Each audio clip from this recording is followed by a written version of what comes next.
बांकुड़ा सदर थाना क्षेत्र के झरिया गांव में भाजपा के प्रचार पोस्टर व बैनर फाड़े जाने को लेकर तनाव फैल गया। आरोप है कि बीती रात कुछ लोगों ने गांव में लगे भाजपा के झंडे और बैनर को फाड़ दिया। आरोपों से इनकार करते हुए तृणमूल का जवाबी दावा है कि खुद भाजपा कार्यकर्ताओं ने चुनाव को हवा देने के लिए ऐसा किए हैं। बांकुड़ा लोकसभा क्षेत्र में रात के बाद ही चुनाव है। बीते दिन बांकुड़ा के झरिया गांव में बीजेपी के झंडे और बैनर फाड़े जाने से बांकुड़ा ब्लॉक नंबर 1 के झरिया गांव में तनाव हो गया। स्थानीय बीजेपी कार्यकर्ताओं का दावा है कि पिछले कुछ दिनों से झरिया गांव में तृणमूल कार्यकर्ता रात में शराब पी रहे हैं और उत्पात मचा रहे हैं। आरोप है कि कल रात तांडव के दौरान तृणमूल के उपद्रवियों ने गांव में लगे भाजपा के झंडे और झंडियां फाड़ दी। तृणमूल कार्यकर्ताओं ने यह महसूस करने के बाद ऐसा किया कि चुनाव में उनकी हार निश्चित है। तृणमूल ने आरोपों से इनकार किया और इस घटना के लिए भाजपा को जिम्मेदार ठहराया है। রাতের অন্ধকারে ঝরিয়া গ্রামে কি অভিযোগ করছেন আপনি? কি হয়েছে ওখানে? এটা হচ্ছে তৃণমূল ভয় পেয়েছে এই জায়গায় যে 2023 সালে যে ভোট হয়েছিল সেখানে রেকিং করে ভোট হয়েছিল, তো ওরা বুঝতে পারছে যে মানুষ ঠিক জবাব দেবে 2024। তার জন্য ভয় পেয়ে আমাদের ফ্ল্যাগ ফেস্টন ছেড়ে দিচ্ছে তৃণমূল কংগ্রেস। শুধু ঝরিয়া গ্রাম নয়, বাঁকুড়া লোকসভাতে তৃণমূল কংগ্রেস থাকবে এবং ডাক্তারবাবু বহুত ভোটে লিড করবে। আমরা সেটা কি আপনারা লিখিত অভিযোগ জানাবেন? লিখিত অভিযোগ তো অবশ্যই জানাবো, নির্বাচন কমিশনের অভিযোগ করবো, কারণ ফ্ল্যাগ ফেস্টন ছিঁড়া, দেওয়াল মুছে দেওয়া, এগুলো আবার কি? এই রাজনীতি তো আমাদের বাঁকুড়া 1 নম্বর ব্লকে ছিল না, তৃণমূল কংগ্রেসই এনে।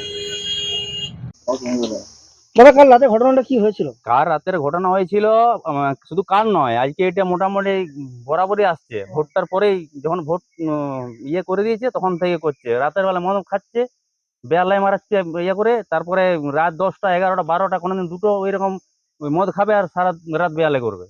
কারা করছে? তৃণমূলের লোক। কি অভিযোগ, কি করেছে কাল রাতে? অভিযোগ কালকে রাত্রে বেলায় মদ খেয়ে পরে 10টা 10:30 11টার সময় এখানে ফ্যামিলি নিয়ে সব আছে, সামনে ঘরের সামনে বেয়ালাই করেছে, মুখ খারাপ করেছে, বিজেপির পতাকার সব ফেস্টন সব ছিঁড়ে ফেলে দিয়েছে। আপনারা অভিযোগ জানাচ্ছেন? না, এখনো জানাইনি। আগে অতটা ইয়েভাবে হয়নি, কালকে যেভাবে করেছে বেয়ালাই এরপরে জানাবো। কোথায় জানাবেন লিখিত অভিযোগ? থানাতে জানাবো। মূলত দাদা, বাঁকুড়া 1 নম্বর ব্লকের ঝরিয়া গ্রামে বিজেপির দলীয় ফেস্টুন এবং পতাকা ছেঁড়া হয়েছে। অভিযোগের তীর তৃণমূল আসছিল দুষ্কৃতীদের বিরুদ্ধে, কি বলবেন? ভয় পেয়েছে। তৃণমূল কংগ্রেস এই সংস্কৃতিতে বিশ্বাসী নয়। বাঁকুড়া 1 নম্বর ব্লকে তৃণমূল কংগ্রেস যথেষ্ট শক্তিশালী। তৃণমূল কংগ্রেসের বিরোধীদের পতাকা ছিঁড়ে তৃণমূল কংগ্রেসকে কোনো জায়গায় প্রচারে আসার কোনো প্রয়োজন মনে করি না। ওনারা ভয় পেয়েছে, ওনারা বাঁকুড়া 1-এ ব্যাপক ভোটে হারবে সেই জায়গা থেকে একটা ইস্যু তৈরি করে বাঁকুড়ার মানুষের 1 নম্বর ব্লকের মানুষের হয়তো একটু মুডটা ঘোরানোর জন্য এসব করার চেষ্টা করছে। আমাদের দলের কোনো কর্মী যথেষ্ট, আমার শান্তিপূর্ণ বুথ, ওই বুথে আমার পঞ্চায়েতের সদস্য আছে, ওই বুথে আমরা ব্যাপকভাবে লিড পাচ্ছে না।